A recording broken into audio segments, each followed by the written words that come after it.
செய்தி. பாவத்தையும் சாத்தானையும் எதிர்கொள்வது எப்படி? பாவம் என்பது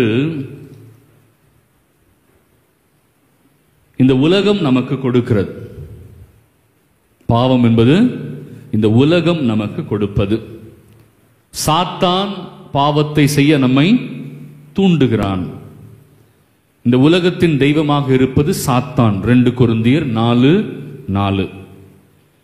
ஆகவே இந்த உலகத்தின் தெய்வமாகிய அவன் நம்பிக்கை இல்லாதவர்களுடைய அறிவு கண்களை குருடாக்கி விட்டான். எவ்வளவு அழகா போட்டிருக்கு பாருங்க பைபிள்ல.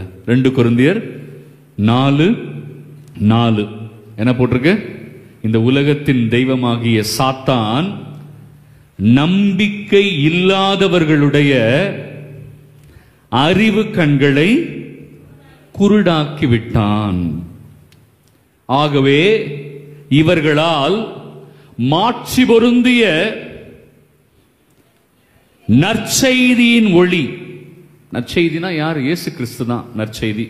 அவருடைய ஒளியை இவர்களுடைய கண்கள் என்றுமே காணாது. எவ்வளவு அழகான வசனம் பாருங்க. இது ரொம்ப ஆழமா புரிந்து கொள்ள வேண்டிய வசனம். சாத்தான் யாருடைய கண்ணை குருடாக்குறான்னு ரொம்ப தெளிவா போட்டிருக்கு பைபிள்ல. நம்பிக்கை இல்லாதவர்களுடைய, அடுத்த வார்த்தை, அறிவு கண்களை குருடாக்கி விடுகிறான். ஏன் ஃபாதர் பாவம் செய்றோம்? ஏன் பாவம் செய்றோம்? தெளிவா பைபிள் சொல்லுது, அறிவில்லாததுனால தான் பாவம் செய்றோம். ஏன் பாவம் செய்றோம்? அறிவில்லை. ரோட்ல நடந்து போய்கிட்டு இருக்கோம் பிரியமானவர்களே, சாணி கிடக்குது, மாட்டு சாணி. எவ்வளவு அழகாக பச்சையாக ரவுண்டாக போடப்பட்டிருக்கிறது, பார்ப்பதற்கு எவ்வளவு இனிமையாக இருக்கிறது என்று சொல்லி ஏறி 4 மிதி மிதித்து விட்டு, என்னம்மா ஏறி சாணியை 4 மிதி மிதித்து விட்டு அதே காலோடு வீட்டிற்கு போய், வீடு நறுமணமாக இருக்கட்டும், சாணி காலோடு சுத்துவோம் வீட்டிற்குள்ளேயே. எல்லாம் சிரிக்கிறீங்க. சாணி காலோடையே சுத்துவோம், நல்லா இருக்கும். கிச்சனுக்கு போகலாம், பெட்ரூமுக்கு போய் அப்படி பெட்ல அதே காலை எடுத்து வச்சு, என்ன எல்லாம் மண்டையெல்லாம் சொல்றீங்க, உச்சு புச்சுன்னுலாம் சவுண்டு விடுறீங்க. தெரிகிறது இல்லையா? அது அசிங்கம்னு நம்ம எல்லாருக்குமே தெரியும். யார் மிதிப்பாங்க வேணும்னே? புத்தி சுவாதீனம் இல்லாதவர்கள் வேண்டுமானால் அந்த செயலை செய்யலாம். ஏன்னா அவங்களுக்கு அது அசிங்கம், தவறு என்று தெரிய வாய்ப்பில்லை. ஆகவே அறிவில்லாதவர்கள் வேண்டுமானால் வேண்டுமென்றே அந்த சாணியை மிதிக்க முடியும். அதே காலோடு சென்று படுக்கையில் கூட படுக்க முடியும். தெரியாம மிதிச்சிட்டா நம்ம முகத்துல எக்ஸ்பிரஷன் எப்படி இருக்கும்? சீ, ஐயோ மிதிச்சு தொலைஞ்சிட்டனே. வீட்டுக்கு போய் வீட்டுக்குள்ள போவீங்களா? வெளியிலேயே தண்ணியை கேட்டு வாங்கி காலில் ஊத்தி நல்லா தேய்ச்சி கழுவி, முடிஞ்சா டெட்டால கொஞ்சம் ஊத்தி கொடு தண்ணியில, இல்ல நல்லா தேய்ச்சி கழுவிட்டு சுத்தமா அப்புறம் தான் என்ன பண்ணுவோம்? வீட்டுக்குள்ள போவோம். சரிதானே? பாவம் என்பது கிட்டத்தட்ட அப்படிதாங்க. பாவம்ங்கிறது அதுவா வந்து நம்ம உடம்புல ஒற்ற சாணி இல்ல, நாம தேடி சென்று மிதிக்கிற சாணி அது. யாருக்காவது இங்க இருக்கிற ஒருத்தங்களுக்கு புரணி பேசுறது பாவம்னு எனக்கு தெரியாது ஃபாதர், அப்பாவியா வளர்த்துட்டாங்க ஃபாதர், சின்ன வயசுல இருந்து ஒண்ணுமே தெரியாது ஃபாதர், பாவம்னா என்னன்னே தெரியாது ஃபாதர். யாராவது சொல்லுங்க பாப்போம், யாராவது சொல்லுங்கம்மா வாயை திறந்து, புரணி பேசுறது பாவம்னு எனக்கு தெரியவே தெரியாது ஃபாதர்னு சொல்லுங்க பாப்போம். வேற ஒருத்தர் கை தூக்குறாரு, பெஞ்ச் மேல ஏறி நிக்க வச்சிருவேன். புரணி பேசுறது பாவம்னு தெரியாது? தெரியும், நிச்சயமா தெரியும் இல்லையா? பொய் பேசுறதுன்னு பாவமா தெரியுமா தெரியாதா? உனக்கு தெரியாது செல்லம், அந்த குட்டி பையனுக்கு தெரியாது, அது நான் ஒத்துக்கிறேன், அதை நான் நம்புறேன். அவனுக்கு தெரியாது இல்லையா? இங்க இருக்கிற எல்லாருக்கும் நிச்சயமா தெரியும். பாவம் எது என்று தெரிந்த பிறகுதான் ஒரு சிலர் அதை வேண்டுமென்றே செய்கிறார்கள். கரெக்டுங்களா? என்னம்மா ஒத்துக்கிறீங்களா இல்லையா? தன்னிடம் பாவம் இல்லை என்று சொல்கிறவன் பொய்யன். பைபிள் சொல்லுது, என்னிடம் பாவம் இல்லை என்று சொல்கிறவன் பொய்யன். போதுமா? யாராவது இங்க இருக்கிற ஒருத்தர் எனக்கு பாவம்னா என்னன்னே தெரியாதுன்னா ஆண்டவர் என்ன சொல்றாரு? நீ ஒரு பொய்யன். உனக்கு பாவம்னா என்னன்னு தெரியும், நீ தெரிஞ்சுதான் வேணும்னே போய் அந்த சாணியை மிதிக்கிற. மிதிச்சது மட்டும் இல்ல, அந்த சாணியோட தான் வாழ்ற. அந்த சாணியை கழுவுறதுக்கு முயற்சி செய்யறதே இல்ல. ஏன்னா இந்த சாணி ஒட்டி இருக்கிறது உடல்ல இல்ல, ஆன்மாவில். வெளியில தெரிஞ்சா கழுவிடுவோம் இல்லையா? சாணி ஆன்மாவில் ஒட்டி இருக்கிறதுனால வெளியில சென்ட் அடிச்சுக்கிட்டு சுத்துறோம். கரெக்டாமா? உள்ள இருக்குல்ல சாணி, வெளியில தெரியாதுல்ல நாத்தம். அதனாலதான் நம்ம ஈஸியா உலகத்துல உலாவ முடியுது. ஆண்டவர் சொல்றாரு, நீ வேணும்னு தான் மகனே மகளே நீ பாவத்தை செய்யற. எபிரேயர் 10:26 சீக்கிரம் எடுங்க. எபிரேயர் 10:26 அற்புதமான வசனம். வெரி குட்மா. உண்மையை அறிந்த பின்னர். ஒவ்வொரு வார்த்தையும் ரொம்ப முக்கியம் பிரியமானவர்களே. கவனிக்கிறீங்களா எல்லாரும்? கவனிக்காதவங்க ஹல்லேலூயா சொல்லுங்க. உஷார் பார்ட்டிங்களா இருக்குது எல்லாம். கவனிக்காதவங்களும் ஹல்லேலூயா சொல்லுங்க. ஒருத்தர் இப்ப எல்லாம் அப்படி ஷார்ப்பா இருக்கிறீங்க. சரி, கவனிக்கிறவங்க ஹல்லேலூயா சொல்லுங்க. பத்தல, இன்னும் டியூனுக்கு வரல. நீங்க கையை உயர்த்தி மறுபடியும் கொஞ்சம் ஸ்பிரிட்டா மகிழ்ச்சியா சொல்லுங்க பாப்போம். இப்படிதான் எல்லா டைமும் சொல்லணும். 3 வாட்டி நான் கட்ட முடியாது. சரியா? சரி. உண்மையை அறிந்த பின்னர். அந்த வார்த்தையை கவனிச்சிங்களா? உண்மையை அறிந்த பின்னர். வாசிங்கம்மா. வேண்டுமென்றே ஒருவன் பாவத்தில் நிலைத்திருந்தால். ஐயா, இது எனக்கு பாவம்னு தெரியும், தெரிஞ்சுதாங்க செய்யறேன். கெட்ட வார்த்தை பேசுறது பாவம்னு தெரியும், தெரிஞ்சுதான் சொல்றேன்.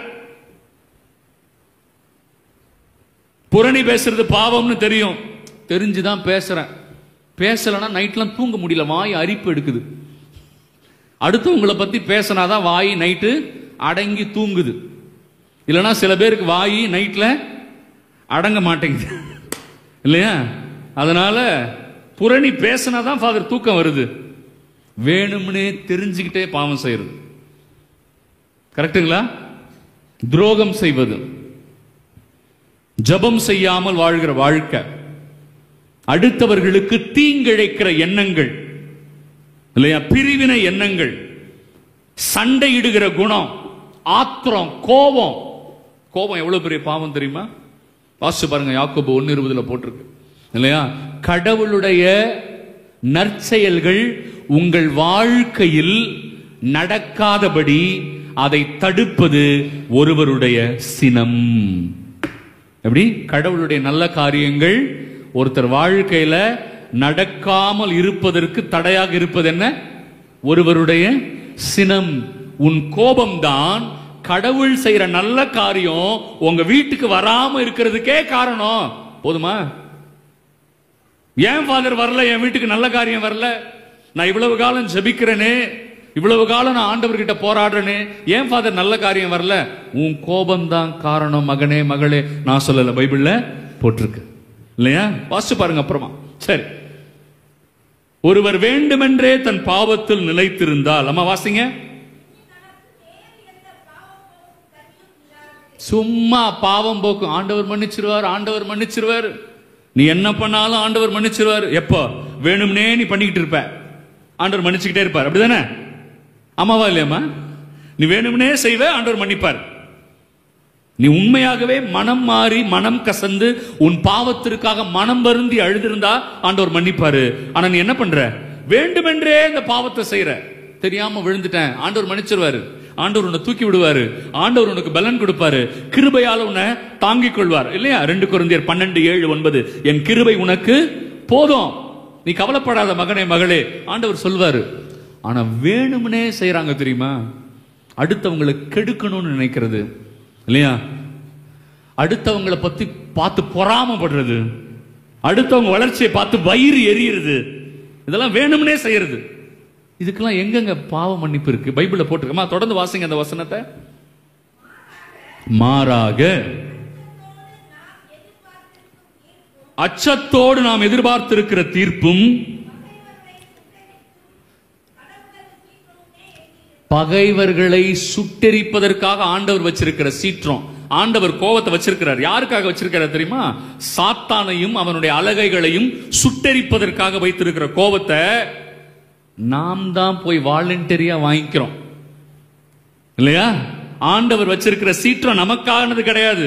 அவர் யாரை சுட்டெரிப்பதற்காக வச்சிருக்கிறாரு? சாத்தானை சுட்டெரிப்பதற்காக வச்சிருக்கிறாரு. நீங்க மத்தேயு 25 வாசிச்சு பாத்தீங்கன்னாலும் தெரியும். ஆண்டவர் நல்லவங்களையும் கெட்டவங்களையும் பிரிச்சுட்டு சொல்லுவாரு, அலகைகளுக்கும் அவனுடைய தூதர்களுக்கும் ஏற்பாடு செய்து வைத்திருக்கிற இடத்துல போய் விழுங்க போங்கன்றவர். நமக்காக ஆண்டவர் நரகத்தை ஏற்பாடு செய்யல. ஆண்டவர் நரகத்தை யாருக்காக ஏற்பாடு செஞ்சு வச்சிருக்கிறாரு? சாத்தானுக்கும் அவனுடைய அலகைகளுக்கும் ஏற்பாடு செஞ்சு வச்சிருக்கிறார். பைபிள்ல ரொம்ப தெளிவா போட்டிருக்கு. என் பிள்ளைங்களுக்காக கிடையாது அது. ஆனா யாரு சூஸ் பண்றா நரகத்தை? நாம் தான் சூஸ் பண்றோம். அதனாலதான் ஆண்டவர் சொல்றாரு, சாத்தானுக்கு ஏற்பாடு செய்து வைத்திருக்கிற இடத்துல போய் விழுங்க போங்க அப்படின்றார். நான் அதை உங்களுக்கு ஏற்பாடு செய்து வைக்கல, நீயா வாலண்டரியா வந்து உள்ள விழுற. போதுமா? அப்ப பாவம் என்பது நான் தேர்ந்தெடுப்பது. புரியுதுங்களா நான் சொல்றது? பாவம் என்பது நான் தேர்ந்தெடுப்பது. இந்த உலகம் என்னை தூண்டுகிறது, சாத்தான் என்னை தூண்டுகிறான். நான் அவனுக்கு அடிமையாகி நானே தேர்ந்தெடுப்பதுதான் பாவம். புரிஞ்சிருச்சா? யாராவது ஒருத்தங்க அவங்களாலதான் ஃபாதர் நான் இப்படி இருக்கிறேன், அவன் தான் ஃபாதர் என்ன பாவம் செய்ய தூண்டிட்டான், அவதான் என்ன பாவம் செய்ய தூண்டிட்டா, இந்த சூழ்நிலை தான் ஃபாதர் என்ன பாவம் செய்ய தூண்டிருச்சுன்னு சொன்னா நாம் அனைவருமே பொய்யர்கள் இல்லையா? என்னதான் யாரு தூண்டினாலும், சாணி கண்ணு முன்னாடி இருக்குது மிதின்னு சொன்னாலும் உன் அறிவு எங்க போச்சு? என்னமா உன் அறிவு எங்க போச்சு? உன் புத்தி எங்க போச்சு? கேட்பமா இல்லையா? அவன் உன்னை தூண்டுனா சரி, உன் புத்தி எங்க போச்சு? நான் சாத்தானுக்கு அடிமையாக இருப்பதால், நான் உலகத்திற்கு அடிமையாக இருப்பதால் நானே பாவத்தை தேர்ந்தெடுக்கிறேன். போதுமா? அதனாலதான் சொல்லுது, பைபிள் சொல்லுது, யாரும் கடவுள் தன்னை சோதிக்கிறார் என்று சொல்லக்கூடாது. நம்ம நிறைய நேரம் சொல்லுவோம், ஆண்டவர் என்ன மட்டும் ஏன் இப்படி சோதிக்கிறார்னு தெரியல ஃபாதர், என்ன ரொம்ப சோதிக்கிறார் ஃபாதர் கடவுள்.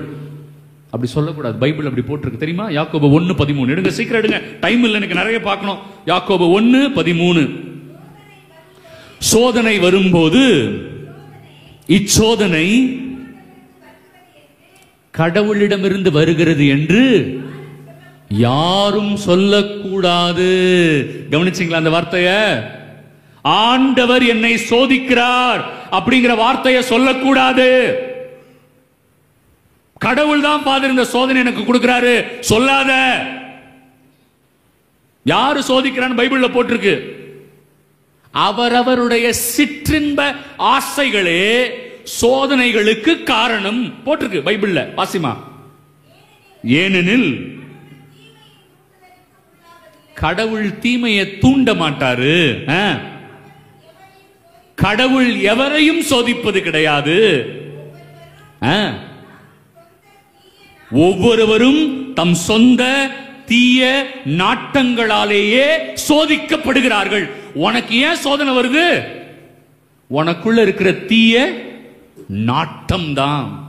அதுதான் பாவத்தை பெற்றெடுக்கிறது. பாவம் மரணத்தை பெற்றெடுக்கிறதுன்னு பைபிள்ல போட்டிருக்கு. மரணம்ங்கிறது உடல் சார்ந்த மரணம் இல்ல, ஆன்மா சார்ந்த மரணம். பிரியமானவர்களே, சரியா? இப்ப இந்த அளவுக்கு டாபிக் உங்களுக்கு புரிஞ்சிருச்சு. பாவம் என்பது இந்த உலகமும் சாத்தானும் தூண்டுவது. அதற்கு அடிமையாகிறவர்கள் பாவத்தை தேர்ந்தெடுக்கிறார்கள். பாவம் உங்கள் மீது திணிக்கப்படுவது கிடையாது, நான் தான் விரும்பி தேர்ந்தெடுக்கிறேன். சரியா? பாவத்தை நான் தான் விரும்பி செய்யறேன். அடுத்தது, கடவுள் யாரையும் சோதிக்கிறதே கிடையாது. சோதனை வர்றது கூட யாராலன்னு போட்டிருக்கு பைபிள்ல. அவரவருடைய தனிப்பட்ட தீய சிந்தனைகள். ஓகேவா? ஃபாதர், ஒரு சிலரை திருத்தவே முடியலையே ஏன் ஃபாதர்? நம்மளே பார்த்து அந்த கேள்வியை கேட்டுக்கணும். உரோமையர் 1:28 சீக்கிரம் எடுங்க, டைம் இல்ல. உரோமையர் 1:28 மறுபடியும் பாருங்க, அந்த வார்த்தை ரொம்ப தெளிவான வார்த்தை. முன்னாடி என்ன போட்டிருந்தது? உண்மையை அறிந்த பின்னர் ஒருவர் வேண்டுமென்றே பாவத்தில் நிலைத்திருந்தால். எபிரேயர் 10:26 இல்லையா? இங்க உரோமையர் 1:28 பாருங்க. உண்மையை அறிந்த பிறகு அவரை ஏற்றுக்கொள்ளுகிற தகுதியை ஒருவர் இழந்து விட்டதால், சீர்கெட்ட அவர்களுடைய கெட்ட சிந்தனையின் விளைவாக அவர்கள் ஏற்கனவே செய்து வந்த தகாத செயல்களை தொடர்ந்து செய்யுமாறு கடவுள் அவர்களை தண்ணி தெளிச்சு விடுவாங்க. வீட்டில் சொல்லுவாங்க தெரியுமா, இதை தண்ணி தெளிச்சு விட்டுட்டோம், என்ன சொன்னாலும் இது திருந்துற மாதிரியே இல்ல. ஆண்டவருடைய வசனத்தை கேட்ட பிறகு கூட ஒருவன் தன்னுடைய தவறான சிந்தனைகளால் அவன் செய்கிற பாவத்தை தொடர்ந்து செய்து வந்தால் கடவுள் என்ன பண்ணுவார்னு போட்டிருக்கு பைபிள்ல. அட வாயை திறந்து சொல்லுங்கம்மா. கடவுள் அவர்களை விட்டு விட்டார். எப்படி விட்டாரா? நீ ஏற்கனவே செய்து வந்த தகாத செயல்களை செய்யும்படி கடவுள் உன்னை விட்டு விட்டார். போய் தொலை, ஒழிஞ்சு போ, நான் ஒன்னும் பண்ண முடியாது உங்ககிட்ட, நான் எத்தனையோ வாட்டி சொல்றேன், நீ கேட்க மாட்டேங்கிற அப்படின்னு கடவுள் என்ன பண்றாரு? கைவிட்டு விட்டார். பிரியமானவர்களே, நமக்குள்ள அச்சம் வரணும். நமக்குள்ள என்ன வரணும்? அச்சம் வரணும். அச்சம் நமக்குள்ள வர்றதே கிடையாது. ஏன்னா நம்ம ஆண்டவர் நம்மளை தண்டிப்பாருங்கிற எண்ணம் இல்லை. நம்ம எல்லா நேரமும் என்ன தெரியுமா சொல்றோம்? ஆண்டவர் என்னை மன்னிப்பாருங்கிற மட்டும்தான் நம்ம சொல்லிக்கிட்டே இருக்கோம். எப்ப தெரியுமா நமக்கு மேல கடவுள் மேல பயம் வரும்? நாம் செய்கிற காரியங்களுக்கு தண்டனை உண்டு அப்படின்னு நினைக்கும் போது தான் மனசுக்குள்ள தெய்வ பயம் வரும். கரெக்டா? எப்ப நம்ம இந்த கொலை செய்யறானுங்களே நம்ம ஊர்ல, அவங்களுக்கு ஏன் அரசாங்கத்துக்கு மேல பயமே இல்லை? தண்டனை இங்க இல்ல. இதே சவுதி அரேபியாலயோ அரபு நாடுகள்ல என்ன பண்ணுவாங்க? எங்க சாகடிப்பாங்க தெரியுமா? மரண தண்டனை எங்க கொடுப்பாங்க? நடு ரோட்ல தொங்க விடுவாங்க. ரீசெண்டா ஏதோ ஒரு நாட்டினுடைய அரசனுடைய மகனையே எங்க கொண்டு எங்க சாகடிச்சாங்க? பொது வெளியில தொங்க விட்டு சாகடிச்சாங்க. யோசிச்சு பாருங்க, அங்க இருக்கிறவனுக்கு தப்பு செய்ய என்ன வருமா? வராது. அப்ப தண்டனை குறித்த பயம் நம்ம கிட்ட இல்லவே இல்ல. என் ஆண்டவர் மன்னிக்கிறவர். ஆமா, என் கடவுள் மன்னிக்கிறவர் தான், இல்லனே சொல்லல. அதற்காக நீ தொடர்ந்து அக்கிரமம் செஞ்சுக்கிட்டே இருப்பியா? ஆண்டவரே நீங்க என்ன மன்னிக்கிறீங்க, நாளைக்கு நான் ஒரு கொலை செய்ய போறேன், செஞ்சுட்டு வந்துடுறேன், அப்புறமா மன்னிச்சிருங்க ஆண்டவரே. மன்னிச்சிருவாரா? ஏமா மன்னிச்சிருவாரா ஆண்டவர்?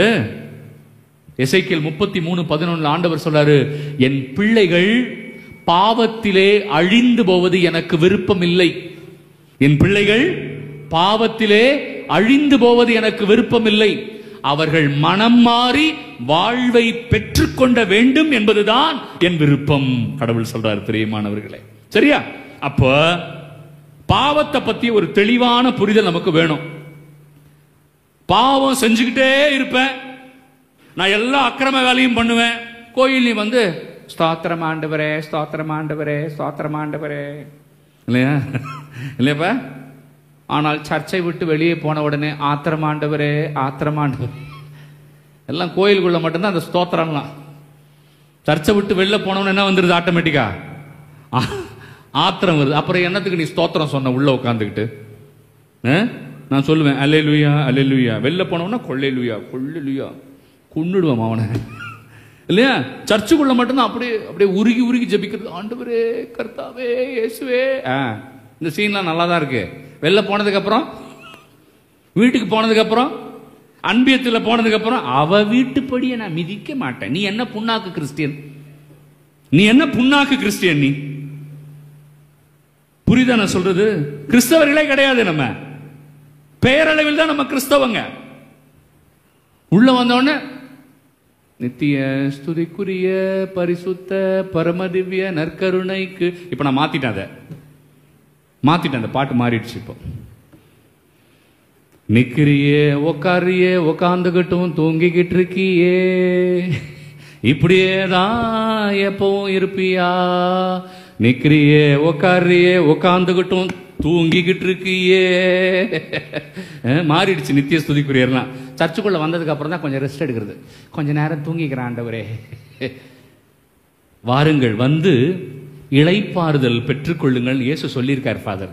அதனால சர்ச்சுக்குள்ள வந்தவொடனே தான் நல்ல தூக்கம் வருது இல்ல நிறைய பேருக்கு. இன்னைக்கு உண்மையான ஜப ஆராதனை இன்னைக்கு ஏன் இல்லாம போச்சு? நம்ம கிட்ட இருந்து பிரிந்து போனவர்கள் தானே மற்ற சபைகள். நம்ம கிட்ட இருந்து பிரிஞ்சு போனவங்க, நாம் கொடுத்த பைபிளை எடுத்துட்டு போனவங்க தானே அவங்க. எப்படி அவங்க கிட்ட அவ்வளவு உத்வேகம், அவ்வளவு ஆர்வம் ஏன் நம்ம கிட்ட இல்லாம போச்சு? சிம்பிள். பாவத்தை பற்றிய தெளிவான புரிதல் இந்நாட்களிலே நம்மிடம் இல்ல. நம்ம எல்லாம் ஜாலியா ஆண்டவர் ஆசீர்வதிப்பார், ஆண்டவர் ஆசீர்வதிப்பார். கரெக்ட் தான். சும்மா ஆசீர்வதிச்சிருப்பாரா ஆண்டவர்? மத்தேயு 13 எடுங்க. மத்தேயு 13 14 15 வாசிங்க.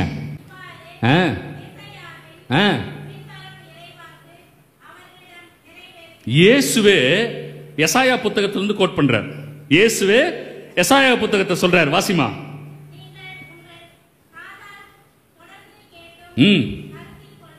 காதால கேக்குறீங்க, ஆனா உங்களுக்கு உள்ள போயே சேர மாட்டேங்குது இல்லையா? இந்த தியானத்துல வந்து எவ்வளவு அழகா உட்கார்ந்து இருக்கிறீங்கல்ல. காதால நல்லா தான் கேட்கிறோம், 2 நாள் கழிச்சு கேட்டதெல்லாம் மறந்து மட்டும் போறதில்லை, அதுக்கு எதிராக தான் செயல்படுறது இல்லையம்மா? வாசிமா. உங்கள் கண்களால பாக்குறீங்க, உங்களுக்கு புரியறதே கிடையாது. நற்கருணையை பார்க்கிறீங்க, ஆண்டவர் செய்யல அற்புதங்களை அடையாளங்களை பார்க்கிறீங்க, ஆனா உங்களுக்கு என்ன பண்றது இல்ல, புரியறதே இல்ல. வாசிங்கம்மா. சூப்பர். இந்த மக்களின் நெஞ்சம் கொழுத்து போய்விட்டது. நம்ம ஊர் லாங்குவேஜ்ல சொல்லணும்னா கொழுப்பு ஜாஸ்தி ஆயிடுச்சு. நம்ம எல்லாரையும் பார்த்தா ஆண்டவர் சொல்றாரு, இந்த மக்கள் எப்படி ஆயிடுச்சு? கொழுப்பு ஜாஸ்தி ஆயிடுச்சு. சொன்னா ஏத்துப்போம். எனக்கு நான் நல்லா தான் இருக்கிறேன், அவளை விட நான் ஒன்றும் கொஞ்சம் பெட்டர் தான் இல்லையா? எப்பவுமே நம்ம அப்படிதானே கம்பேர் பண்ணுவோம். அவளை விட நான் கொஞ்சம் பெட்டர், அந்த ஆளை விட நான் கொஞ்சம் பெட்டர் அப்படி நம்ம மனசுக்குள்ள நினைக்கிறோம்ல, அதுவே பாவம் தான். ஆமா வாசிங்க. காது என்ன ஆயிடுச்சுங்க? இப்போ நிறைய பேருக்கு நான் சொன்னது காதுக்குள்ள போதானே தெரியல. அப்படியே உட்காந்து என்ன பார்க்குற மாதிரி இருக்கும். நம்ம காலேஜில் நம்ம பசங்க அப்படி தான் பார்ப்பானுங்க. கிளாஸ் எடுத்துகிட்டே இருக்கும்போது என்னையே பார்ப்பானுங்க. பரவாயில்லையே, what a brilliant student, how observant he is, how keenly is observing, very good அப்படின்னு ரொம்ப அப்ரிஷியேட் பண்ணிட்டே இருக்கணும். அப்படிலாம் நினைக்கக்கூடாது. நீங்கள் நம்மளே பார்ப்பான். மண்டை எங்கே ஓடிக்கிட்டு இருக்கோம்? எங்கேயோ இருக்கும் மைண்டு. டேய் இப்போ நான் சொன்னனே பதில் சொல்லு, பதில் சொல்லுன்னு கேட்டு பாருங்க, அவனுக்கு பதிலே வராது. ஏன்னா பார்க்கறதா நம்மள. காது மந்தமாயிருச்சு. பஸ்ல போயிருக்கீங்களா? அவ்வளோ சத்தத்திலையும் தூங்கியிருக்கீங்களா? தூங்கியிருக்கீங்களா இல்லையா? பஸ்ல எவ்வளோ சத்தமா இருக்கும். பஸ் வைன்னு போயிட்டு இருக்கோம், ஹார்ன் அடிப்பான், பக்கத்துல வண்டி எல்லாம் போவோம்.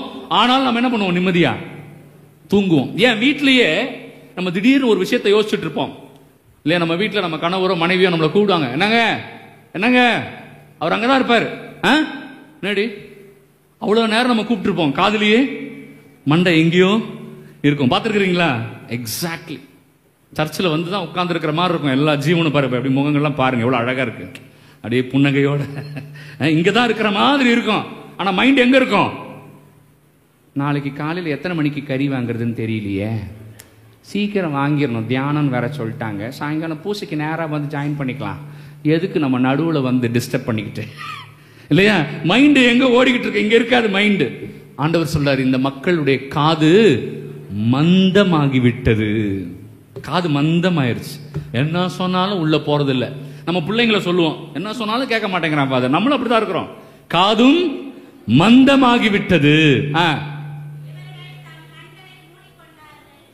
பக்கத்து வீட்டுக்காரன் மூடல இல்லையா? சூனியம் வச்சவன் மூடல, இவர்களே இவர்கள் கண்களை மூடிக்கொண்டார்கள். எனவே இவங்க கண்ணிருந்தும் குருடர்களாக, காதிருந்தும் செவிடர்களாக இருக்கிறார்கள். இவங்க உள்ளத்துல உணரவே இல்லை இவங்க பாவத்தை, மனம் மாறாம இருக்கிறாங்க, கொஞ்சம் கூட மனமாற்றமே இல்லை. ஆகவே நானும் இவர்களை சுகமாக்காமல் இருக்கிறேன். அவங்களுக்கு நான் இன்னும் ஆசீர்வாதம் கொடுக்கவே இல்லைன்றார் ஆண்டவர். பார்த்தீங்களா? நாம் எப்ப நம்ம பாவத்திலிருந்து மனம் மாறலையோ ஆண்டவர் எனக்கு சுகம் கொடுக்கவே மாட்டாரு. ஆமேன்னு சொல்லுங்க. எல்லாரும் கையை உயர்த்தி சந்தோஷமா சொல்லுங்க. பத்தலைங்க, எனர்ஜி பத்தலைங்க. Very good. ஓகே, அப்போ எப்படி ஃபாதர் இந்த பாவத்திலிருந்து நம் விடுபடுவது? இஸ்ரவேல் நாட்டில் எபிரேயத்தில் ஒரு வார்த்தை இருக்கு. அந்த வார்த்தைக்கு பேரு டெஷுவா. சொல்லுங்க பாப்போம். டெஷுவா. நல்லா பல்லு தேய்ச்சிங்கன்னா இந்த வார்த்தை வாயில வரும். சொல்லுங்க பாப்போம். சில பேர் ஒழுங்கா பல்லு தேய்க்கிறது இல்லை. டெஷுவா அப்படின்னா என்ன அர்த்தம் தெரியுமா? To turn back to one's true nature. To turn back to one's true nature. யூத மதத்தினுடைய இறையியல் என்ன சொல்லுது அப்படின்னா, நான் பாவம் செய்யும் பொழுது நான் பெற்றிருக்கிற கடவுள் நிலையை இழக்கிறேன். நான் மனம் மாறும் பொழுது இழந்த நிலையை திரும்பவும் பெற்றுக்கொள்கிறேன். நான் சொல்றது புரியுதா? நான் பாவம் செய்யும் போது என்கிட்ட இருந்த நிலை என்ன நிலை? கடவுள் நிலை. கடவுளுடைய உரு, கடவுளுடைய சாயல். நான் பாவம் செய்யும் பொழுது கடவுளுடைய உருவையும் கடவுளுடைய சாயலும் இழந்து விடுகிறேன். நான் மறுபடியும் ஆண்டவர்கிட்ட மன்னிப்பு கேட்கும் போது நான் இழந்த கடவுளுடைய உருவை, இழந்த கடவுளுடைய சாயலை திரும்ப பெற்றுக்கொள்கிறேன். அதனால டெஷுவா என்றால் to come back to true nature, to come back. அதனாலதான் ஆண்டவர் ஒரு கதை சொல்லுவாரு, ஊதாரி மைந்தன் கதை. அவன் போயிட்டு அப்பா கிட்ட திரும்ப வருவான். கரெக்டா? போயிட்டு அப்பா கிட்ட திரும்ப வருவான். ஜக்கேயு ஆண்டவர் விட்டு போயிட்டு ஆண்டவர்கிட்ட திரும்ப வருவான். இந்த திரும்ப வருதல் என்பதுதான் உங்களுக்கு முதல் நிலை. சாத்தானையும் பாவத்தையும் எதிர்கொள்ள வேண்டும் என்று நினைக்கிறவர்கள் முதலாக செய்ய வேண்டியது என்ன தெரியுமா? மனம் மாறி திரும்ப வரணும். மனம் மாறி திரும்ப வரணும். நம்ம மனம் மாறுறோமா? இயேசுவை பெற்றுக்கொள்ளணும்னா அவ்வளவு ஈஸி கிடையாது. அவ்வளவு ஈஸி கிடையாது. ஈஸியா நீங்க இயேசுவை பெற்றுக்கொள்ள முடியுமா? ஒரு சாதாரண துணி வாங்குறதுக்கு நீங்க கடையில போய் எவ்வளவு செலவு பண்ணி நீங்க துணி வாங்கணும். கரெக்டா? எவ்வளவு முயற்சி எடுக்கணும். வீட்டில இருந்து கிளம்பி போன எல்லாம் பண்ணணும் இல்லையா? எவ்வளவு செயல்கள் நீங்க செய்ய வேண்டியது இருக்குது. அப்ப இயேசுவை பெற்றுக்கொள்ளணும்னா சாதாரண விஷயமா? சாதாரண விஷயமா அது? அப்ப நீங்க எவ்வளவு முயற்சி செய்யணும். அந்த முயற்சி சாதாரண முயற்சி இல்ல. நீ யோசிச்சு பாருங்க. அந்த ஊதாரி மைந்தன் நான் சுருக்கமா சொல்லிட்டு ரெண்டு முக்கியமான எடுத்துக்காட்டுக்குள்ள போறேன். முதல், அந்த ஊதாரி மைந்தன் அப்பா கிட்ட இருந்து பிரிஞ்சு போறான். நான் ஏற்கனவே சொன்னேன், பாவம் உங்களுக்கும் கடவுளுக்கும் இடையே பிளவை ஏற்படுத்துகிறது. அவன் பிரிஞ்சு போறான் இல்லையா அப்பாவை விட்டு, அதுதான் பாவம். அப்பாவை விட்டு பிரிந்து போவதுதான் பாவம். நம்ம நிறைய பேர் வீட்டில் ஜபம் இருக்காது. கரெக்டா? எத்தனை பேர் வீட்டில் குடும்ப ஜபம் இருக்கு? இன்னைக்கு நிறைய பேர் வீட்டில் என்ன இல்லை? குடும்ப ஜபமே இல்லை. பாத்தீங்களா நம்ம வாழ்க்கை எப்படி போயிட்டு இருக்கு? பாத்தீங்களா? அப்ப என்ன பண்ணலாம்? அவன் அப்பாவை விட்டு பிரிஞ்சு போன உடனே அந்த ஊர்ல ஒரு பஞ்சம் வருது. பார்த்திருக்கீங்களா? அந்த பஞ்சத்தை யார் அனுப்புறது தெரியுமா பிரியமானவர்களே? கடவுளே அந்த பஞ்சத்தை அனுப்புவாராம். யார் அனுப்புவா? கடவுளே அந்த பஞ்சத்தை அனுப்புவார். எடுங்க ஆமோஸ் 8:11 எடுங்க. ஆண்டவரை விட்டு பிரிந்து போனால் கடவுளே பஞ்சத்தை அனுப்புவார். எடுத்தீங்களா?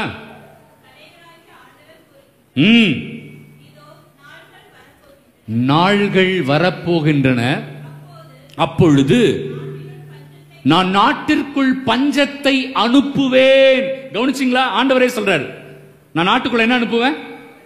பஞ்சத்தை அனுப்புவேன். பிரியமானவர்களே, நம்ம பஞ்சம் உடனே நமக்கு தெரியும். இன்னைக்கு எத்தியோப்பியால, சோமாலியால, மொசாம்பிக்ல, இன்னைக்கு மடகஸ்கார், ஒரு காலத்துல மழையினால நிரம்பிய ஒரு நாடு மடகஸ்கார், அற்புதமான ஒரு ஆப்பிரிக்க தீவு நாடு. இன்னைக்கு அங்க தண்ணியே இல்ல. ஜனங்க சாக்கடை எல்லாம் குடிக்கிறாங்க. பஞ்சம்னா தண்ணி பஞ்சம், சாப்பாடு பஞ்சம் தானே. ஆண்டவர் சொல்றாரு, நான் நாட்டுக்குள் பஞ்சத்தை அனுப்புவேன். அது உணவு கிடைக்காத பஞ்சம் கிடையாது. சாப்பாடு கிடைச்சிருன்றார் ஆண்டவர். பஞ்சம்னாவே என்ன அர்த்தம்? சாப்பாடு இல்லைனா தான் பஞ்சம். ஆனா ஆண்டவர் சொல்றாரு, இது உணவு கிடைக்காத பஞ்சம் கிடையாது. அடுத்தது, இது நீர் இல்லாத பஞ்சமும் கிடையாது. கடந்த 4 வருஷமா சென்னையில தண்ணி பஞ்சமே கிடையாது. கடந்த 4 வருஷமா சென்னையில தண்ணி பஞ்சமே கிடையாது. நல்லா இருக்கிறோம்.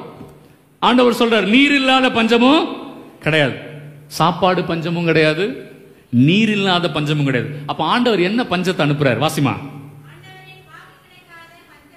ஆண்டவருடைய வசனம் கிடைக்காத பஞ்சமே அது. போதுமா? ஆமென் சொல்லுங்க. கை உயர்த்தி எல்லாரும் ஆமென் சொல்லுங்க. நம்ம ஏற்கனவே அந்த பஞ்சத்தை அனுபவிச்சுட்டு இருக்கோம். ஆண்டவருடைய வார்த்தை கிடைக்காத பஞ்சம். இன்னைக்கு நிறைய பேர் எதிலெதிலையோ தீவிரமாக இருக்கிறாங்க, ஆனா ஆண்டவருடைய வசனத்துல தீவிரமா இல்ல. நம்முடைய அன்பு சகோதரர்கள், இஸ்லாமிய சகோதரர்கள் ஒரு நாளாவது குரான் படிக்காம இருப்பாங்களாங்க? மாய திறந்து சொல்லுங்களேன். இருப்பாங்களா? இருக்க மாட்டாங்க. ஒரு நாள் கூட குரான் படிக்காம இருக்க மாட்டாங்க.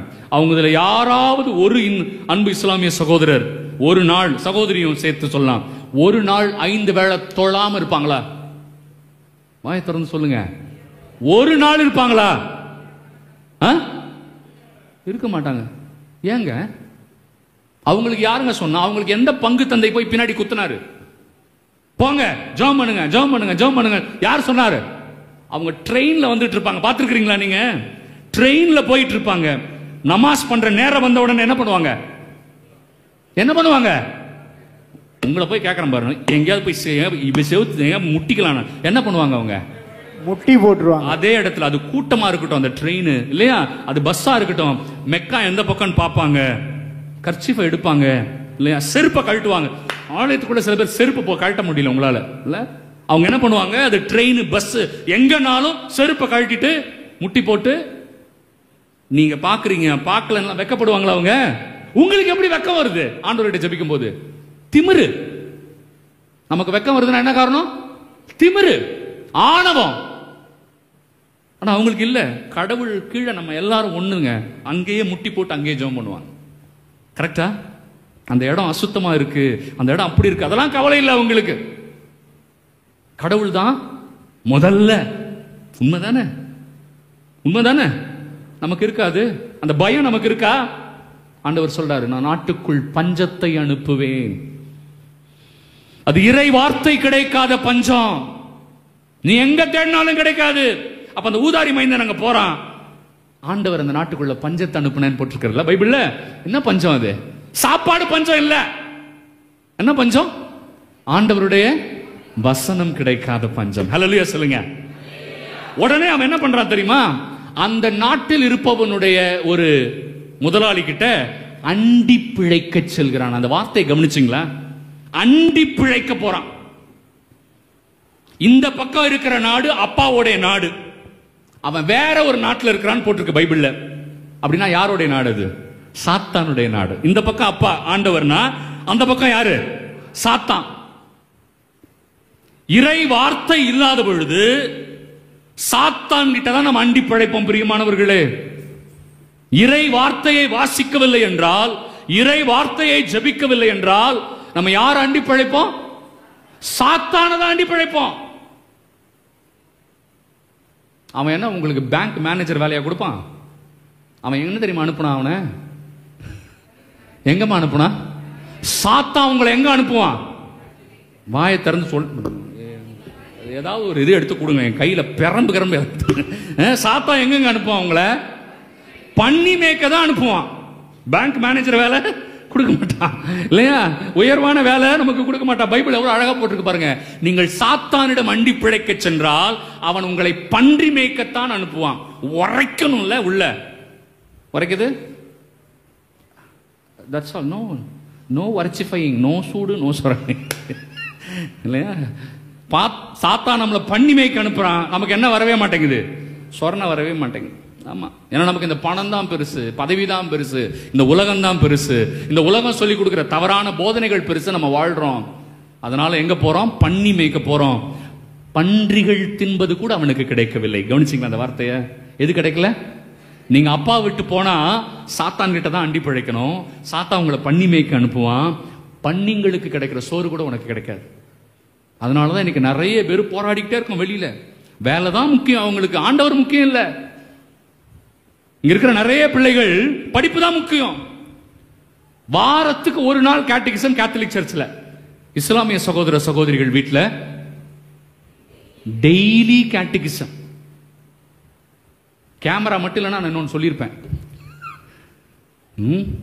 Daily catechism.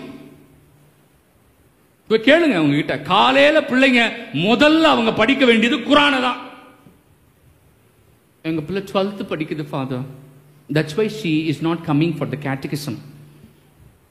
நான் பங்கு தந்தையா இருந்த போது பிடிச்சி திட்டிக்கிட்டுலாம் விட்டுருவேன். உன் குழந்தை தான் உலகத்திலேயே 12th படிக்குதா? வேற எந்த குழந்தையும் 12th படிக்கலையா? தின்ற இடத்த உட்கார இடத்துலயே சாப்பாடு வந்துடும், உட்கார இடத்துலயே கை கழுவி விட்டுருவாங்க. அம்மா 12th படிக்குது, உட்கார இடத்துல வாய் தொடச்சு விட்டுருவாங்க. டாய்லெட் எடுத்து வந்து வச்சிருக்கு கீழே உட்கார இடத்துல. 12th படிக்குது இல்ல ஃபாதர் என் குழந்தை. ஆண்டவருடைய கிருபை இல்லாம அறிவு வந்துருமா? ஆண்டவருடைய ஆசீர்வாதம் இல்லாம ஞானம் வந்துருமா? நீங்க முதல்ல ஆண்டவரை நாடுங்கள், எல்லாம் உங்களுக்கு சேர்த்து கொடுக்கப்படும். ஹல்லேலூயா சொல்லுங்க. கரெக்டா? எல்லாம் உங்களுக்கு சேர்த்து கொடுக்கப்படும். ஆண்டவரை முதல்ல நாடுங்கள். நம்ம ஆண்டவரை நாடுறதே கிடையாது. அதுக்கப்புறம் தான் அவன் திரும்பி ஓடி வரான். ஐயோ நான் சாத்தாங்கிட்ட இருக்கிறேனே, மனமாற்றம். புரியுதுங்களா? நான் சாத்தாங்கிட்ட இருக்கிறேனே, அறிவிழந்து இருக்கிறேனே, எனக்கு அறிவில்லையே. என் தந்தையின் வீட்டில் கூலி ஆட்கள் கூட நல்லா சாப்பிடுறாங்களே இல்லையா? அப்பாவோட பிள்ளையாச்சே நான் இங்க என்ன பண்ணிட்டு இருக்கேன்? பண்ணி மேய்ச்சிட்டு இருக்கிறேனே. அங்க உட்கார்ந்து ஒரு ஜெபத்தை மனப்பாடம் பண்றான். அங்கே உட்கார்ந்து ஒரு ஜெபத்தை மனப்பாடம் பண்றான். தந்தையே, உமக்கும் கடவுளுக்கும் எதிராக நான் பாவம் செய்து விட்டேன். உம் மகன் என சொல்லப்பட நான் தகுதியற்றவன்.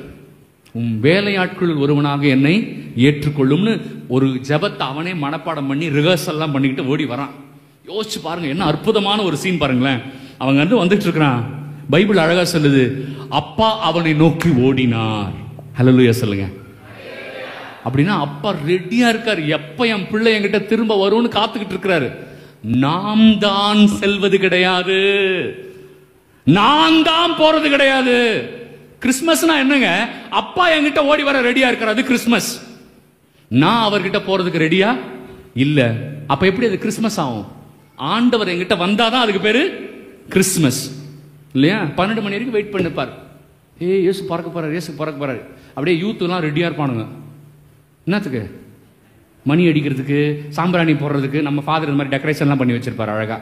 ஏன்னா பறக்க போறாரு, அதில் தானே பறப்பார் இயேசு. ஐயோ ஐயோ அடிச்சின்னு சாவலாம். அதுலயே பறப்பார் இயேசு. அது அடையாளம். குடில் என்பது ஒரு அடையாளம். இங்க பிறக்கணும், கரெக்டா?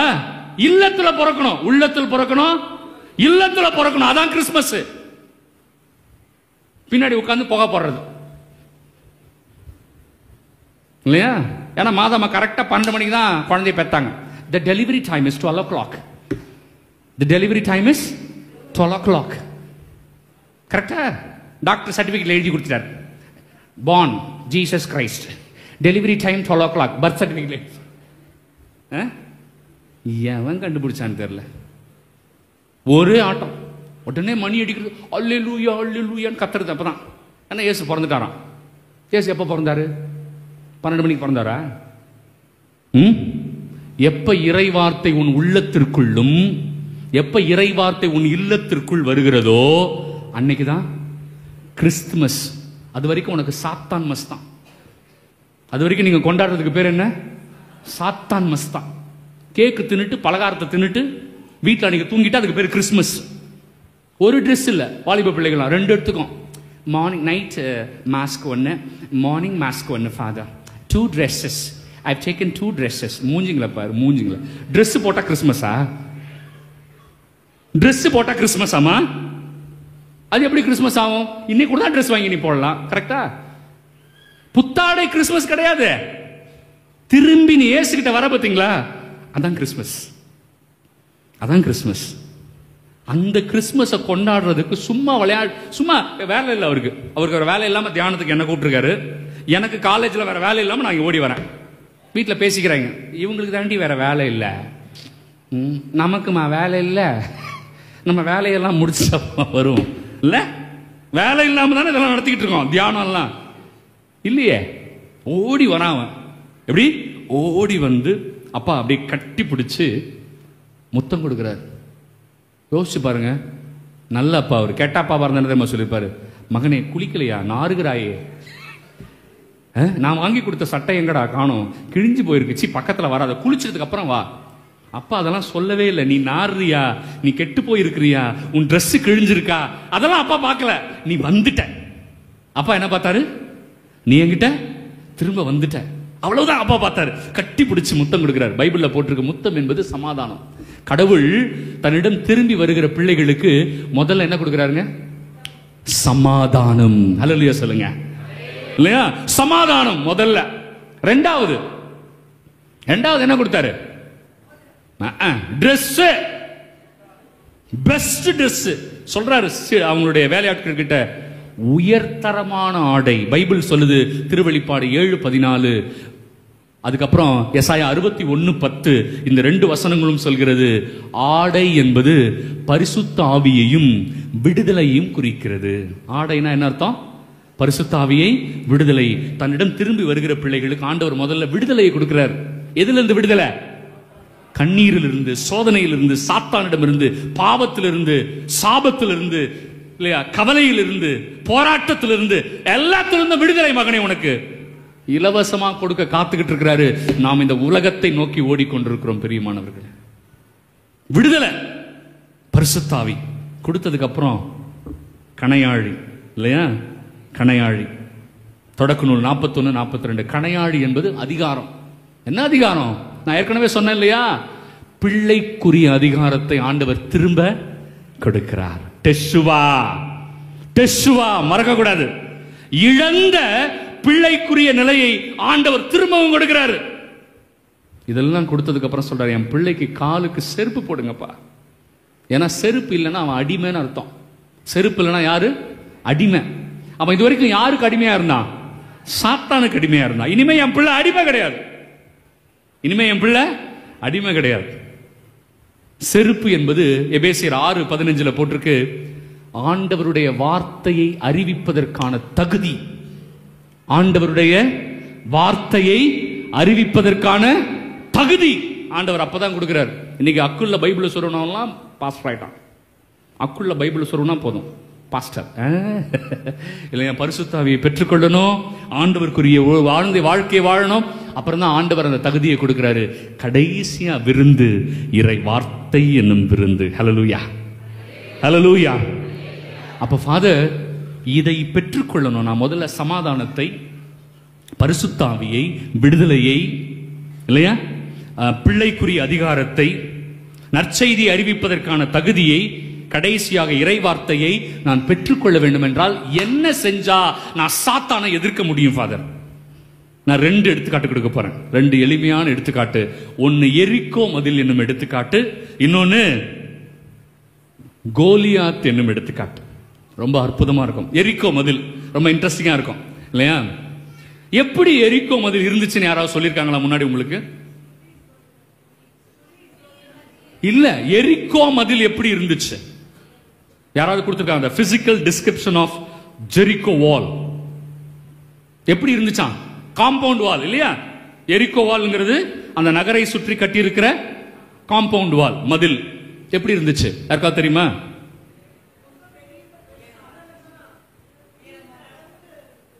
ஓரளவுக்கு கரெக்டா சொல்றீங்கம்மா. நான் ஸ்பெசிபிக்கா சொல்லணும்னு நான் சொல்றேன், கவனிச்சுக்கோங்க. அந்த சுவர் எப்படி இருந்துச்சு நான் சொல்றேன். நகரை சுற்றி 2 சுவர் எழுப்பியிருந்தாங்க. நம்ம வீட்டை சுத்தி காம்பவுண்ட் வால் போடுவோம், ஒன்று தானே போடுவோம். ஆனா அவங்க ஒரு காம்பவுண்ட் வால் போடல. எத்தனை காம்பவுண்ட் வால்? உட்சுவர், வெளிச்சுவர், 2 சுவர் இருந்துச்சு. 2 சுவர். அந்த வெளிச்சுவர் எப்படி இருந்துச்சு நான் சொல்லவா? வெளிச்சுவனுடைய உயரம் 35 அடி. எவ்வளோ? 35 அடியில காம்பவுண்ட் வால் கட்டினா நம்ம சொத்தை வித்தா கூட கட்ட முடியாது. நம்ம 35 அடி உயரத்துல காம்பவுண்ட் வால். அதனுடைய அகலம், இந்த சர்ச்சுடைய சுவர் அகலம் எவ்வளவு இருக்கும்? 1.5 அடி. 2 அடி சுவரா? ஓ, சூப்பரா கட்டிருக்கீங்க. எத்தனை சுவர்? 2 அடி சுவர். இல்ல, அந்த சுவர் வெளிச்சுவனுடைய அகலம் மட்டும் 6 அடி. எவ்வளோ? 6 அடி. இடிச்சு யானையை கொண்டு போய் இடிச்சா கூட அந்த சுவரை இடிக்க முடியாது. இப்ப யோசிச்சு பாருங்க, உயரம் எவ்வளவு சொன்ன? அகலம்? Very good. உச்சுவர்னு ஒண்ணு சொன்ன இல்லையா? அதனுடைய உயரம் 45 அடி. எவ்வளவு? அதனுடைய அகலம் 12 அடி. எவ்வளோ? இந்த 2 சுவருக்கும் நடுவுல கேப் 15 அடி. எவனாவது தப்பி தவறி வெளி சுவர்ல ஏறினா கூட தாவி வர முடியாது, விழுந்துருவான். இங்க 45 அடி உயரத்துல படை வீரர்கள் நின்றுட்டு இருப்பாங்க, கீழே அவங்க இருப்பான். அழகா அம்பு எய்து ஈட்டியை ஊத்தி அல்லது எண்ணெயை கொட்டி சாவடிச்சிருவாங்க. யாருமே அது வரைக்கும் எரிக்கோ மதிலை தகர்த்ததே கிடையாது. ஹிஸ்டரியில யாருமே தகர்க்கதே இல்லை. இப்ப எரிக்கோ மதில் தான் நம்ம வாழ்க்கை, நம்ம பாவம் நினைச்சுக்கோங்க. எரிக்கோ மதில் தான் உங்களுக்கு இருக்கிற கஷ்டம், எரிக்கோ மதில் தான் உங்களுக்கு இருக்கிற பிரச்சனை, எரிக்கோ மதில் தான் உங்களுக்கு இருக்கிற சோதனை. ஆண்டவர் டிப்ஸ் கொடுக்கிறார், சூப்பரான டிப்ஸ். டிப்ஸ் வேணுமா? வேணுமா வேணாமா? வேணாம்னா பூசை கிடையாது. வேணுமா வேணுமா? வேணும்னா கை உயர்த்தி ஆமைன்னு சொல்லுங்க எல்லாரும். நான் ஒத்துக்கல, சந்தோஷமே இல்லை. நான் நீங்க சந்தோஷமா கேளுங்க, கையை உயர்த்தி. எங்கேயாவது ஒரு சந்தோஷம் வருதா மூஞ்சுங்கல்ல? மாஸ்க் வேற போட்டு மறைச்சு தொலைஞ்சிருங்க. கையை உயர்த்தினால ஆமைன்னு சொல்லுங்க. என்ன அருமையான டிப்ஸ் தெரியுமா? ஆண்டவர் சொல்றாரு, யோசுவா காலையில் எந்திக்கிறார், தூங்கி எந்திக்கிறார். யோசுவா 5வது அதிகாரத்தில் இருக்கு. யோசுவா தூங்கி எந்திக்கிறார். தூங்கி எந்திரிச்சு பார்த்தா எதிரில் ஒரு ஆடவன் கையிலே வாளோடு நிற்கிறான். யோசுவா அவனை பார்த்து கேட்கிறாரு, நீ நம்முடைய ஆளா எதிரியோட ஆளா? யோசுவா கேட்கிறார். அதுக்கு அவர் சொல்றாரு, நான் ஆண்டவரின் படைத்தலைவன். என்ன சொன்னாருங்க? யாரு? மிக்கேல் தூதர் நிக்கிறார், முன்னாடி நிக்கிறார். உடனே என்ன தெரியுமா பண்ணார் யோசுவா? முகம் குப்புற விழுந்து வணங்கினார். எப்படி? முகம் குப்புற விழுந்து வணங்கினார். கேட்கிறாரு, நான் எப்படி இந்த எரிக்கோ மதிலை இடிப்பேன்? ஆண்டவர் என்ன செய்தி சொல்லி அனுப்பி இருக்கிறார் சொல்லுங்கள் அப்படின்னு தேவதூதர்கிட்ட கேட்கிறாரு. அதுக்கு தேவதூதர் முதல் கண்டிஷன் வைக்கிறார். உன் எதிரில் இருக்கிற எரிக்கோ மதிலை இடிக்க வேண்டும் என்றால், ஆண்டவருடைய செய்தி உனக்கு வேண்டும் என்றால், முதல் கண்டிஷன், உன் காலில் இருக்கிற செருப்பை கழட்டு. உன் காலில் இருக்கிற செருப்பை கழட்டு. அப்படின்னா என்ன அர்த்தம்? ஆணவம். யாரெல்லாம் ஆண்டவர் முன்னாடி செருப்பு போடுறாங்களோ எதை வெளிப்படுத்துறாங்க? ஆணவத்தை வெளிப்படுத்துறாங்க. அந்த காலத்துல, இந்த காலத்துல மருத்துவ காரணங்களுக்காக ஒரு சிலர் செருப்பு போட்டுக்கிறாங்க, அது தப்பு இல்லை இல்லையா? மருத்துவ காரணங்களுக்காக மட்டும் இல்லையா? சொல்றார், நீ செருப்பை கழட்டு. அப்படின்னா என்ன அர்த்தம்? யாரெல்லாம் உங்கள் வாழ்க்கையில் இருக்கிற பிரச்சனையை எதிர்கொள்ளணும், ஜெயிக்கணும்னு நினைக்கிறீங்களோ, முதல்ல உன்னிடம் இருக்கிற ஆணவத்தை அகற்று. ஹல்லேலூயா சொல்லுங்க. ஃபர்ஸ்ட் டிப் சொல்லி கொடுத்துட்டேன். 2வது டிப் அவர் சொல்றாரு, இஸ்ரவேல் மக்கள் ஆண்கள் மட்டும் 5 லட்சம் பேர். எத்தனை பேர்? பெண்கள் எவ்வளவு இருப்பாங்கன்னு தெரியல. ஏன்னா அந்த காலத்துல ஒரு ஆண் 2 அல்லது 3, 4 பேர்லாம் திருமணம் செய்வார்கள். அப்ப எவ்வளவு பெண்கள் இருந்திருப்பாங்க பாத்துக்கோங்க. எவ்வளவு குழந்தைகள். அந்த காலத்துல ஒரு குட்டி கிடையாது. எத்தனை குட்டி? 10 குட்டி 12 குட்டி தான் போடுவாங்க. கரெக்டா? அப்ப எவ்வளவு குட்டிகள் இருந்திருக்கும் பாருங்க. யோசிச்சு பாருங்க, எவ்வளவு பெரிய கூட்டம். ஆண்டவர் சொல்றாரு, 7 நாளும் பாளையத்தில் இருக்கிற யாரும் ஒரு வார்த்தை கூட வாயை திறந்து பேசக்கூடாது, அமைதியாக இருக்கணும். கைத்தட்டி அல்லேலூயா சொல்லுங்க. நல்லா கைத்தட்டுங்க. ஆயா சாணி தட்டுற மாதிரி இருக்கு. ஆண்டவர் கொடுத்த 2வது கண்டிஷன் என்ன?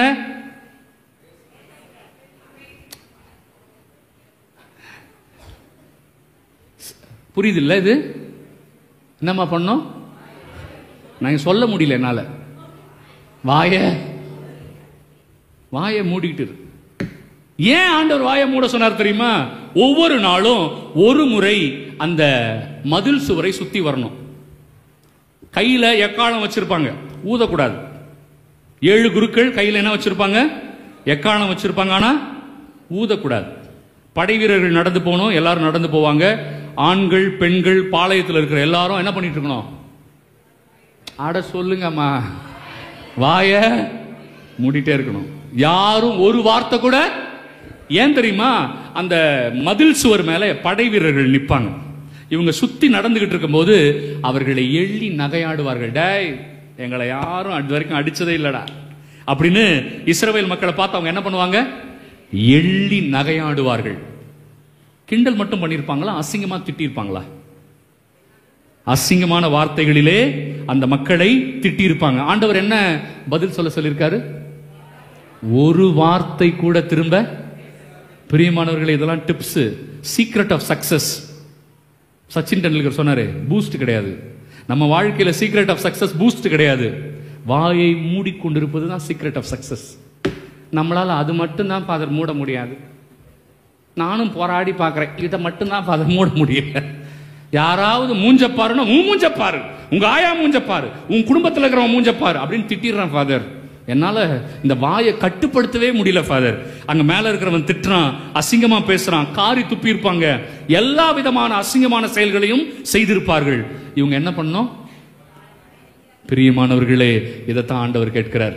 திருப்பாடல் 34வது அதிகாரத்துல 12வது வசனத்துல ஆண்டவர் கேட்கிறாரு, மகனே மகளே, நீ நெடுநாள் வாழ விருப்பமா? நீ நீண்ட நாள் வாழ விருப்பமா? ரொம்ப நாள் வாழ ஆசைப்படுறியா? ஆசைப்படுறியாமா? ஆசைப்படுறியா இல்லையா? எல்லாருக்கும் ஆசைதான், எல்லாருக்கும் ஆசைதான். யாரும் சீக்கிரம் போகணும்லாம் நினைக்கிறதே கிடையாது, இல்ல? அம்மா தானே, சும்மா வாயில சொல்லுவோம், சீக்கிரம் செத்து போனா நல்லா இருக்கும் அப்படி சொல்லுவோம். ஆனா உள்ள ஐயோ என்ன ஆகுமோ தெரியலையே. நமக்கு இது வரைக்கும் தெரியும், அந்த இழுக்கிறது வரைக்கும் தெரியும். அந்த இழுக்கும் போது அப்படி நின்றும் தெரியுமா? அதுக்கப்புறம் என்ன ஆகும் யாருக்காவது தெரியுமா? எவனுக்கும் தெரியாது. கரெக்டா? அவ்வளவுதான். எல்லாருக்குமே வாழணும்னு ஆசை. கடைசி நேரத்தில் கூட எப்படியாவது என்ன காப்பாத்திரு அப்படிதான் நம்ம சொல்லுவோம். நம்ம வாழ்க்கை அவ்வளவுதான். யோசிச்சு பாருங்க. ஆண்டவர் கேட்கிறார், நீ நெடுநாள் வாழ விருப்பமா? திருப்பாடல் 34:12.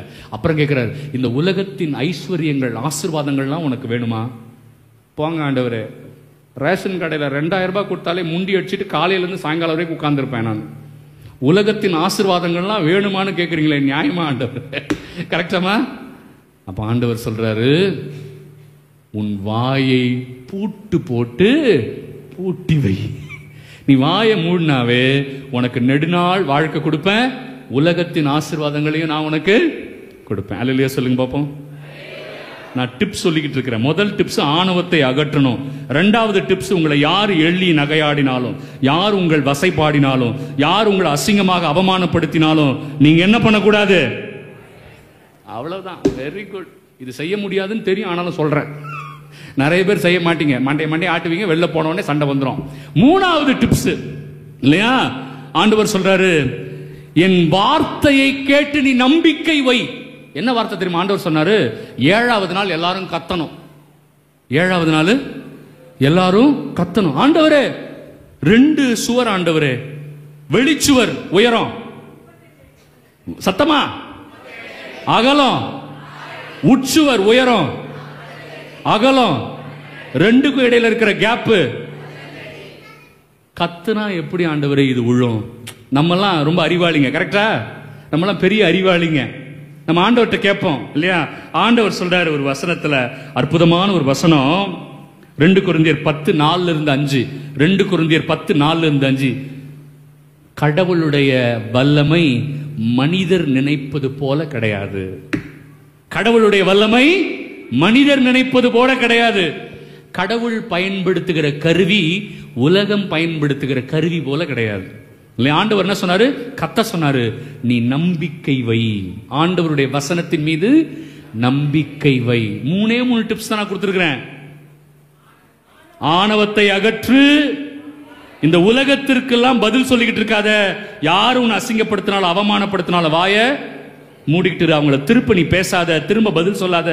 3வது, ஆண்டவருடைய வசனத்தின் மீது. இவ்வளவுதாங்க டிப்ஸ். கை தட்டுங்க எல்லாரும். இத ஃபாலோ பண்ணா போதும். ஆண்டவர் சொன்னார் 7வது நாள்ல, இப்பொழுது எல்லோரும் ஆரவாரம் விட்டு கத்துங்கன்னு சொன்னார். இப்ப எல்லாரும் கை உயர்த்தி அல்லேலூயா சொல்லுங்க சத்தமா. அவ்வளவுதானா உங்க ஆரவாரம்? கை நல்ல சத்தமா, இன்னும் சத்தமா, இன்னும் சத்தமா. என்ன நடந்துச்சு தெரியுமா? எரிக்கோ மதில் தரை மட்டமானது. தேங்க்யூ. யாரோ குழந்தை ஒண்ணு அல்லேலூயான்னு கத்துது இல்லையா? தரை மட்டமானது எரிக்கோ மதில். எவ்வளவு பெரிய மதில்! யாராலையும் இடித்து தகர்க்க முடியாத மதில் 3 செயல்களை செய்த பொழுது தகர்ந்து விழுந்தது. ஆணவத்தை அகற்று, இந்த உலகத்திற்கு நீ பதில் சொல்லாதே. உன்னை அவமானப்படுத்தினாலும், ஏளனமாக இருந்தாலும், உன்னை அசிங்கப்படுத்தினாலும், திட்டினாலும், வசைபாடினாலும் அமைதியாக இரு. ஆண்டவர் பார்த்துக்குவாரு. மூன்றாவது, ஆண்டவருடைய வசனத்தின் மீது நம்பிக்கை கொண்டு வாழ். உன் வாழ்க்கையில் எதிர்வருகிற பிரச்சனைகளை நீ வெற்றி கொள்வாய். சாத்தானை நீ ஜெயிப்பாய். உன் பாவத்தை உன்னால் வென்றெடுக்க முடியும். அல்லேலூயா, அல்லேலூயா. ஆகவே இந்த நாள்ல எப்படி பாவத்தையும் சாத்தானையும் எதிர்க்கிறது, பாவம்னா என்ன, ஆண்டவர் இந்த உலகத்துல பாவத்தை எதிர்க்கிறதுக்கு நமக்கு ஏற்கனவே சக்தியை கொடுத்துட்டாரு. நம்ம ஃபாலோ பண்ண வேண்டிய டிப்ஸ் 3 தான். இதை நீங்க மறக்கவே மறக்காதீங்க. எல்லாரும் கண்களை மூடி, எல்லாரும் ஆண்டவருக்கு நன்றி சொல்லுங்க. பிரியமானவர்கள், எல்லாரும் உள்ளத்தின் ஆழத்தில் ஆண்டவருக்கு நன்றி சொல்லுங்க. ஆண்டவருக்கு நன்றி சொல்ல போறோம். ஆண்டவர் எனக்கு ஒரு வழியை காட்டிருக்கிறார். எப்படி ஆண்டவரே நான் சாத்தானை எதிர்ப்பேன், எப்படி ஆண்டவரே என் பாவத்தை நான் எதிர்ப்பேன் அப்படின்னு நம்ம இவ்வளவு நாள் குழம்பிக்கிட்டு இருந்தோம். ஆண்டவர் எளிமையான டிப்ஸ் கொடுத்திருக்கிறார். எப்படி? எளிமையான டிப்ஸ், அற்புதமான டிப்ஸ். நம்ம வாழ்க்கையில மறக்கவே மாட்டோம். ஆணவத்தை அகற்றி விடு. இரண்டாவது, வாழ்க்கையில எந்த சூழ்நிலையிலையும் உன்னை ஏளனமாக பேசியவர்களை திருப்பி நீ ஏளனமாக பேசாத. உன்னை திட்டியவங்களை திருப்பி நீ திட்டாத. உன்னை அவமானப்படுத்தியவங்களை திரும்ப நீ அவமானப்படுத்தாத. நீ அமைதியா போயிடு. ஃபாதர், நான் அமைதியா போனா அவங்க அட்வான்டேஜ் எடுத்துக்கிறாங்களே ஃபாதர், தலை மேல ஏறி உட்கார்ந்துக்கிறாங்களே ஃபாதர், எனக்கு கீழே போட்டு மிதிக்கிறாங்களே ஃபாதர், அவங்க என்ன வேணாலும் செய்யட்டும், அமைதியா இரு. ஏன்னா யார் பார்த்துக்கிட்டு இருக்கிறா? யார் பார்த்துக்கிட்டு இருக்கிறா? உரோமையர் 12:19 என்ன தெரியுமா சொல்லிருக்கு? பழி வாங்குவது என்னுடைய வேலை, அதை என்னிடம் விட்டுவிடு. பழி வாங்குவது என்னுடைய வேலை, அதை என்னிடம் விட்டுவிடு. ஆண்டவர் சொல்றாரு. நீ கவலைப்படாத, நீ அமைதியா போ, நான் பார்த்துக்கிறேன் அவனை. நீங்களும் நானும் நம்ம எதிரி அடிச்சா பலமா இருக்குமா, அவர் அடிச்சா பலமா இருக்குமா? வாயை திறந்து சொல்லுங்க. அவர் அடிச்சா தான் பலமா இருக்கும். நம்ம அமைதியா விட்டுருவோம், அவர் பார்த்துப்பாரு இல்லையா? மூன்றாவது, இறை வசனத்தை மட்டும் நம்புங்க. இந்த மூன்றையும் நீங்க அன்றாட செய்து பாருங்கள் பிரியமானவர்களே. நம் வாழ்க்கையில் நினைத்து பார்க்க முடியாத ஆசீர்வாதங்கள் எல்லாம் ஆண்டவர் நம்ம வாழ்க்கையில செய்வார்.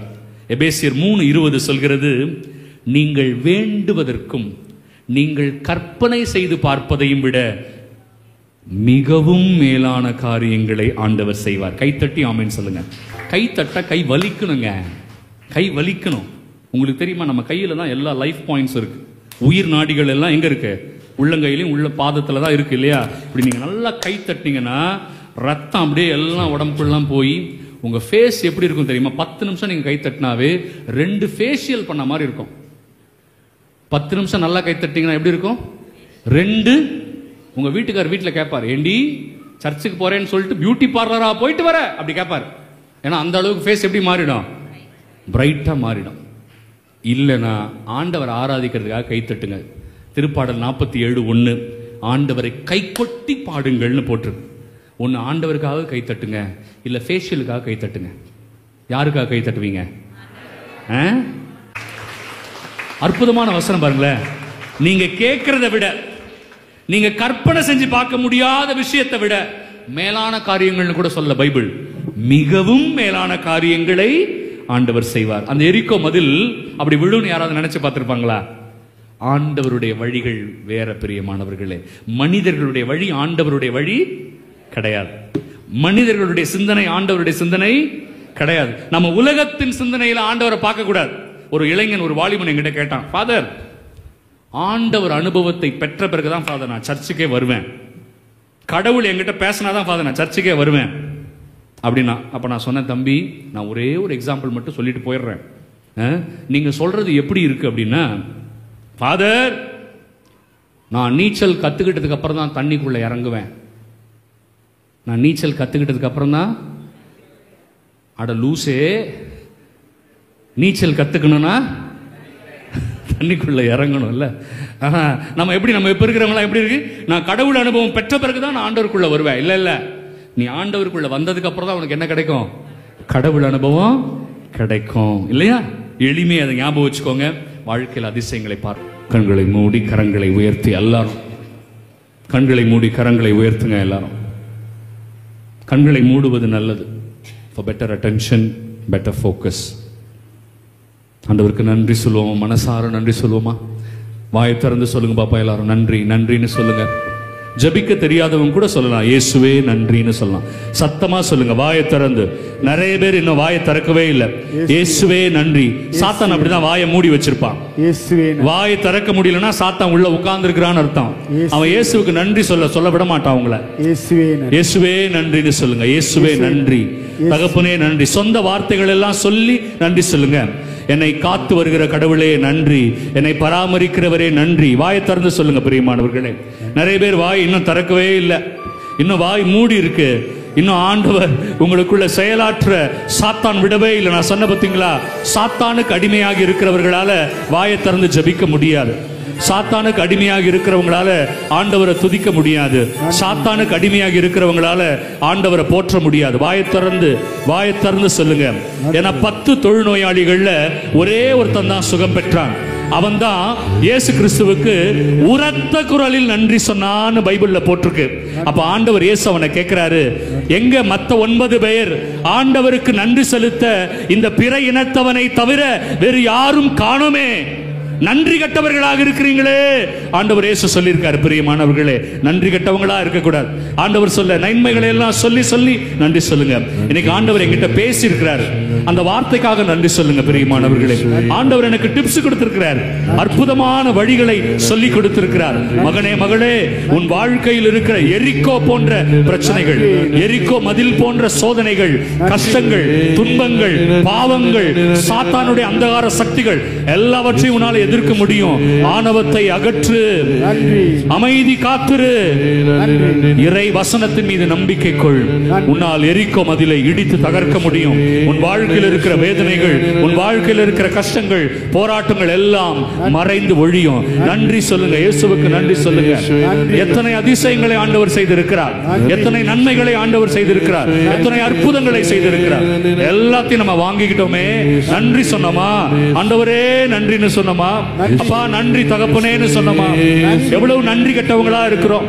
அன்றாடம் என்னை பாதுகாக்கிற கடவுள், என்னை பராமரிக்கிற கடவுள், என் கண்ணீரை துடைக்கிற கடவுள், என் தகப்பனுக்கு தைரியத்தை கொடுக்கிற கடவுள், என் அப்பாவுக்கு உடல் சுகத்தை கொடுக்கிற கடவுள், என் அம்மாவிற்கு நல்ல உடல் சுகத்தை கொடுக்கிற கடவுள், என் பிள்ளைகளை பாதுகாக்கிற கடவுள், என் தாத்தா பாட்டியை பாதுகாக்கிற கடவுள், என் பிள்ளைகளுக்கு நல்ல வலுவை கொடுத்திருக்கிற கடவுள். நன்றி நன்றி இயேசுவே நன்றின்னு சொல்லுங்க. நல்ல வேலை வாய்ப்பை கொடுத்திருக்கிறார், நல்ல படிப்பை கொடுத்திருக்கிறார், படிக்கிற இடத்தை கொடுத்திருக்கிறார் ஆண்டவர். நன்றி சொல்லுங்க பிரியமானவர்களே. நான் வாழ்வதற்கு ஒரு அமைதியான சூழலை கொடுத்திருக்கிற கடவுள். நன்றி சொல்லுங்க. எத்தனையோ பேருக்கு இது கிடைக்கல, எத்தனையோ பேருக்கு ஆண்டவர் இதோ இந்த வாய்ப்பை கொடுத்திருந்த பொழுதும் இந்த உலகத்தில் இருக்கிறவர்களை தட்டி பறித்திருக்கிறார்கள். இதோ ஆண்டவருக்கு நன்றி சொல்லுங்க. இந்த நேரம் இந்த பலி என்பது நன்றி பலி. நன்றி பலி ஏறெடுப்போம். நன்றி இயேசுவே, நன்றி நன்றி. ஆமென் ஆமென் ஆமென் ஆமென்.